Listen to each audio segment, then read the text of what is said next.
بسم الله الرحمن الرحيم. اهلا وسهلا بكم. معكم ابراهيم البحيري ودي قناه ريمونتادا النمر.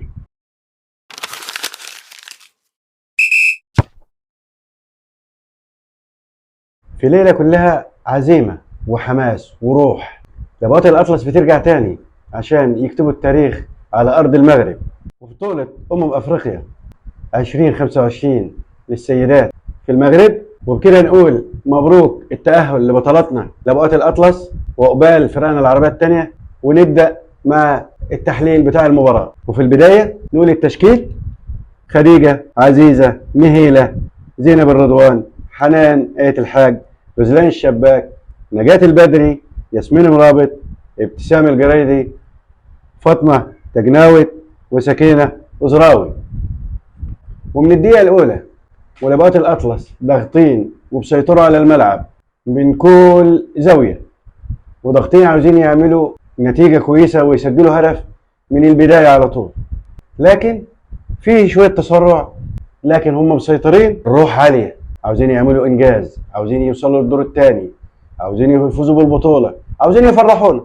لكن في استعجال شوية، لكن هم الصراحة عاملين اللي عليهم وزيادة، لأن فرقة السنغال فرقة تقيلة زي ما قلنا. لاعباتنا مسيطرين على كل مكان في الملعب، عاوزين يخلصوا وعاوزين يصعدوا وعاوزين يفرحونا. في الدقيقة 31 لاعبة السنغال ديالو تاخد كارت أصفر، وفي نهاية الشوط الأول اللاعبة نداي تاخد كارت، وأدامة سالي تاخد كارت. من كتر الخشونة، من كتر ضغط بطلاتنا عليهم، ومن كتر سيطرة لبقات الأطلس اللي عاوزين يفرحونا وعاوزين يحرزوا هدف بأي شكل في الشوط الأول. وفي الدقيقة الثانية من الوقت الضايع في الشوط الأول ومن ضربة جزاء ياسمين مرابط تسجل الهدف الأول، وكده ينتهي الشوط الأول 1-0. ونرجع للإحصائيات بتاعتنا بعد سيطرة كاملة للاعباتنا، 66% من الاستحواذ للمغرب مع تسديدة واحدة اللي هي تسجل منها الهدف داخل المرمى، واستحواذ للاعبات السنغال 34% ومفيش ولا تسديدة على المرمى. مع الشوط الثاني كنا متوقعين سيدات المغرب تنزل في الشوط الثاني مركزين وبيلعبوا بهدوء عن الشوط الأول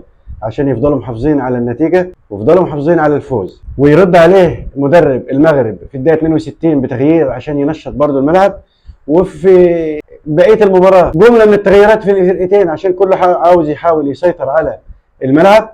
ونيجي نهاية المباراة بتحاول لاعبات السنغال بتضغط من جميع الأماكن في الملعب عشان يحاولوا يعدلوا النتيجة، لكن كله في الفاضل. لاعبات المغرب بتثبت في مكانها وينهوا المباراة وهم فايزين. وبكده بعد الفوز يكون رصيد المغرب 7 نقاط يتصدر بهم المجموعة.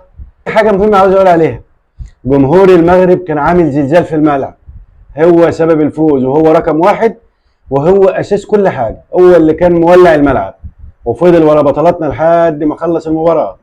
وكده نقدر نقول ألف ألف ألف مبروك لبطلاتنا وهم فرحونا.